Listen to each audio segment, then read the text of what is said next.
ప్రేక్షకులను అలరించే రీతిలో అన్ని హంగులతో కమిటీ కుర్రోళ్ళు మూవీ గోదావరి బ్యాక్ డ్రాప్ తో తెరకెక్కించినట్లు నిహారిక కొనిదెల ప్రొడక్షన్ అధినేత నటి నిహారిక చిత్ర దర్శకుడు యదువంశి చెప్పారు. ఇక ఈ మూవీలో అందరూ కొత్త వాళ్ళను పరిచయం చేయడం ద్వారా అనుకున్న నటనను రాబట్టామని చెప్పారు.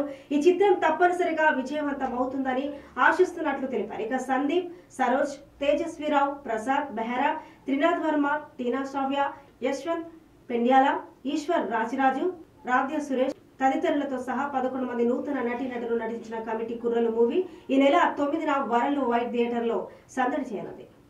గోదావరి కుర్రోడ్ని కమిటీ కుర్రోళ్ళు అనే సినిమాకి డైరెక్టర్ని నిహారిక కొనిదెల గారి ప్రొడక్షన్లో పింక్ ఎలిఫెంట్స్ ప్రొడక్షన్లో ఎస్ఆర్టీ ఎంటర్టైన్మెంట్స్ ఎస్ఆర్టీ స్టూడియోస్ అనే సంస్థ ద్వారా నేను డెబ్యూటెంట్గా పరిచయం అవుతున్నాను. మా సినిమా పేరు మీ అందరికీ తెలుసు, కమిటీ కుర్రోళ్ళు. ఇదిగోండి మా కుర్రోళ్ళు అందరూ మీ వెనకే ఉన్నారు.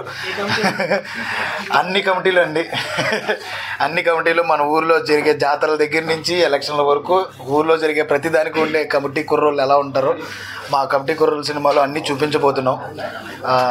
ఈ జర్నీలో మా మా కుర్రోళ్ళందరినీ కూడా రాజమండ్రి ప్రజలు, గోదావరి ప్రజలు అందరూ కూడా ఆశీర్వదిస్తారని ఆశిస్తూ ఇదిగో హైదరాబాద్ నుంచి ఇక్కడ వరకు వచ్చామన్నమాట.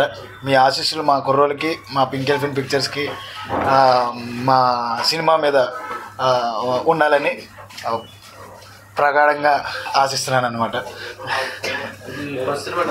అవునండి, ఫస్ట్ సినిమా అండి, డెబ్యూటెంట్. నన్ను పరిచయం చేస్తుంది నిహారిక గారు and pink elephant pictures SRT studios.